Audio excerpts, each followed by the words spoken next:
ሰው ነኝ መቼ እቸኩላለሁ፣ የሐሳቤን ቶሎ እሻለሁ።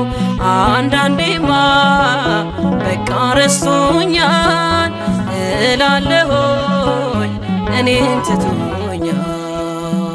አንተ ግን ስጦታ ብዙ ነው ታደርግልኛለህ በጊዜው። አንተ እኮ አትፈልግም ውድቀቴን ሁልጊዜ በጭንቀት ማንባቴን። የተሻለ ነገር አስበህልኝ ነው ፈተናው የበዛው። ነገ መልካም